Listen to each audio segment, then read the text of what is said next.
नमस्कार दोस्तों, बहुत स्वागत है आपका हमारे चैनल एस्ट्रो खुशी सी मुरारी धाम में। आज हम जानेंगे कुंडली में देवगुरु बृहस्पति की स्थिति। कुंडली में बृहस्पति की स्थिति जातक के पूर्व जन्म और वर्तमान जीवन के बारे में क्या बताती है, तो वीडियो के अंत तक बने रहे क्योंकि आज की वीडियो आपके लिए बहुत ही लाभदायक रहने वाला है। क्योंकि गुरु की स्थिति को देखकर आप अपने वर्तमान जीवन के उद्देश्य को निर्धारित कर सकते हैं। तो सबसे पहले हम बात करेंगे गुरु और पूर्व जन्म के। देखिए, गुरु जब कुंडली में मजबूत स्थिति में रहती है तो इससे क्या पता चलता है। यदि गुरु कुंडली में शुभ भाव में मजबूत स्थिति में हो तो जातक ने अपने पूर्व जन्म में अच्छे कर्म किए होंगे और उन्हीं अच्छे कर्म के कारण वर्तमान कुंडली में गुरु की ये मजबूत स्थिति पाई है। यानी वर्तमान कुंडली में गुरु का मजबूत होना इस बात को दर्शाता है कि जातक ने अपने पूर्व जन्म में अच्छे संस्कार पाए थे, अच्छा कर्म भी किया था। तो किन भावों में गुरु मजबूत होते हैं और किन भावों में नहीं, इसे भी हम जानेंगे ताकि आप अपने कुंडली में देखकर अनुमान लगा सके कि आपके कुंडली में गुरु की स्थिति क्या है और उसके बाद उसमें क्या सुधार कर सकते हैं, इसको भी हम जानेंगे। तो अगर कुंडली में गुरु लगन भाव, पंचम भाव या नवम भाव में स्वग्रही, मित्रग्रही या उच्चक होकर स्थित है और कुंडली में कारक भी है, तो इसका मतलब यह है कि जातक ने अपने पूर्व जन्म में अच्छे कर्म किए थे। इसके कारण वर्तमान कुंडली में गुरु की यह स्थिति पाई है। हालांकि अलग अलग भावों में इसके परिणाम अलग अलग होता है, ये बस मोटा मोटा आपको समझाने के लिए बताया है, उसकी भी चर्चा करेंगे। पहले हम ये जान ले लगन, पंचम और नवम। विशेष रूप से मान लीजिए कि यदि लगन, पंचम और नवम भाव में गुरु मजबूत स्थिति में है तो निश्चित रूप से जातक पिछले जन्म में धार्मिक कार्य किया था। ये बात भी याद रखना है कि इन भावों में गुरु मजबूत होने के साथ साथ ये भी देखना जरूरी है कि इन पर कोई पाप प्रभाव नहीं होना चाहिए। जैसे कि अगर इन भावों में गुरु स्थित है और साथ राहु के साथ भी युति बना रहा है तो इसका क्या मतलब होगा।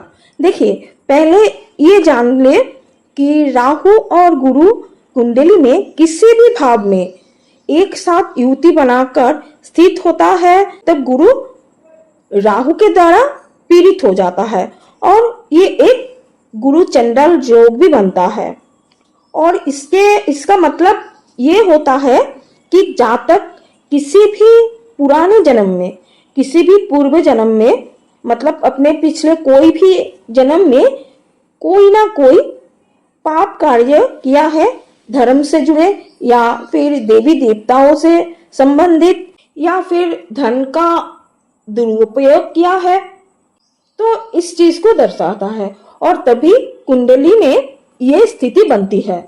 कहीं ना कहीं जातक ने अपने पूर्व जन्म में देवी देवताओं का या गुरु का अपमान किया होगा या किसी धर्म स्थल में अपने जाने अनजाने में गलती हुई होगी। ऐसे स्थिति में राहु और गुरु की युति कुंडली में किसी भी भाव में बनती है और जिस भी भाव में ये युति बनती है उसी भाव के अनुरूप ये देखना पड़ता है। तो ये तो था गुरु के राहु के साथ होने का प्रभाव। अब आते हैं, अगर गुरु कुंडली में छठे, आठवें या 12वें भाव में स्थित हो तो इसका मतलब क्या है। देखिए, पहले तो छठे, आठवें और 12वें घर को शुभ नहीं माना जाता और इन भाव में अगर गुरु स्थित है और ऊपर से पीड़ित भी है तब ये समझना चाहिए कि जातक का अपने पिछले जन्म में कोई ना कोई ऋण रहा होगा और इसी के कारण उनका ये जन्म हुआ है। तो दोस्तों, आगे हम लगन से लेकर 12 भाव में गुरु की मजबूत स्थिति क्या बताती है, जानने से पहले अगर आप चैनल में नए हैं तो चैनल को सब्सक्राइब करें। जानकारी अच्छी लग रही है तो लाइक करें और कमेंट में बताएं आपके कुंडली में गुरु कौन से भाव में स्थित है। सबसे पहले हम बात करते हैं लगन भाव की। जब लगन भाव में गुरु उच्च का होकर या स्वग्रही मित्रग्रही होकर स्थित हो तो ऐसी स्थिति को बहुत ही शुभ माना जाता है। हालांकि ये भी देखना जरूरी है कि कहीं पाप प्रभाव तो नहीं पड़ रहा है गुरु के ऊपर। तो जब उच्च का मजबूत गुरु लगन में स्थित होता है, इसका मतलब जातक निश्चित रूप से पिछले जन्म में अच्छे कर्म किए होंगे, जिसके कारण गुरु की ये स्थिति लगन में पाई है।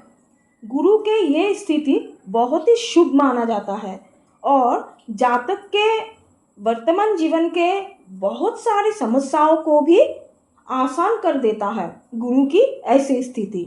लेकिन ये भी देखना है लगन में गुरु अकेला है या किसी पाप ग्रह के प्रभाव में है।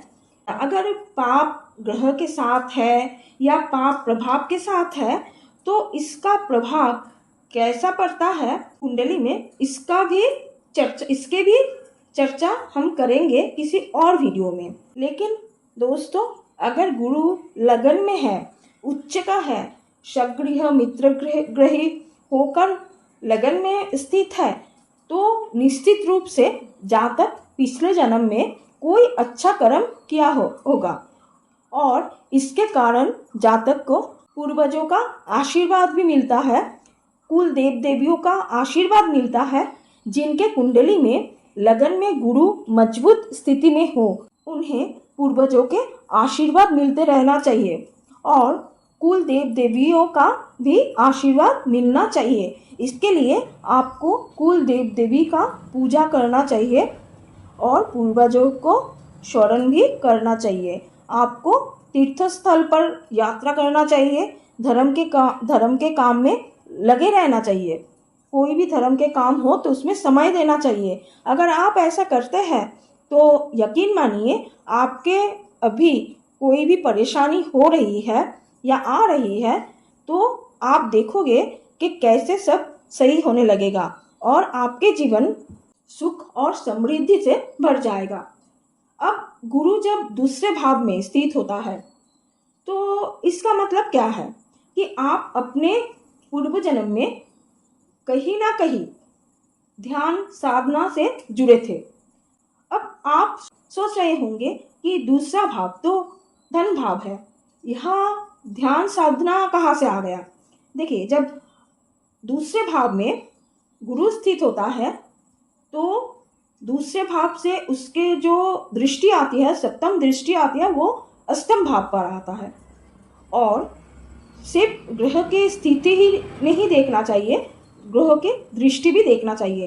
तो इसी हिसाब से गुरु जब धन भाव यानी कि द्वितीय भाव में स्थित होता है तो उनका जो शुभ सप्तम दृष्टि होता है, जो शुभ दृष्टि होता है, वो आपके अष्टम भाव पर आता है।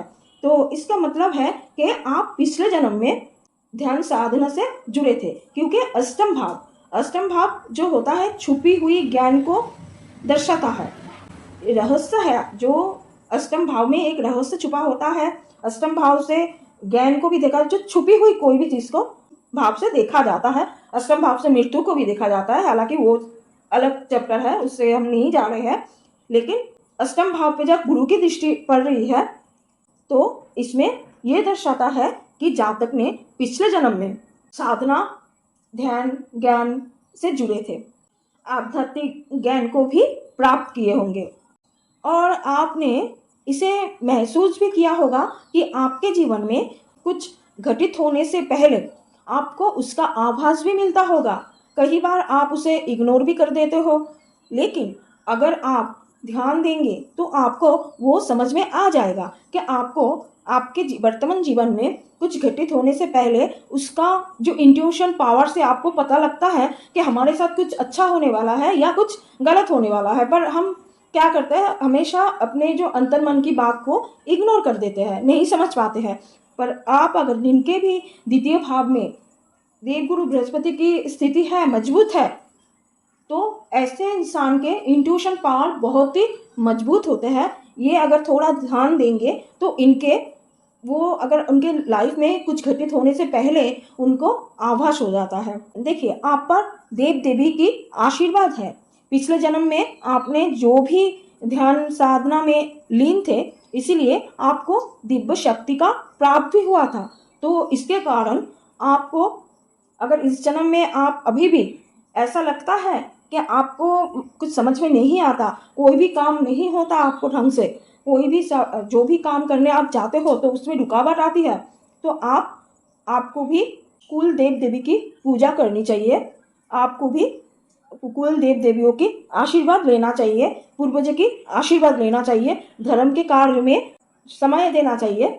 तो आप देखेंगे, जैसे मैंने लगन में बोला था, आपको भी बोल रही हूँ, जिनके भी द्वितीय भाव में गुरु है उनको भी मैं यही बोल रही हूँ, अगर आपके साथ ये सब हो रहा है तो आप भी ऐसा कीजिए, देखना आपके जीवन में भी सुख और समृद्धि का वृद्धि होने लगेगा।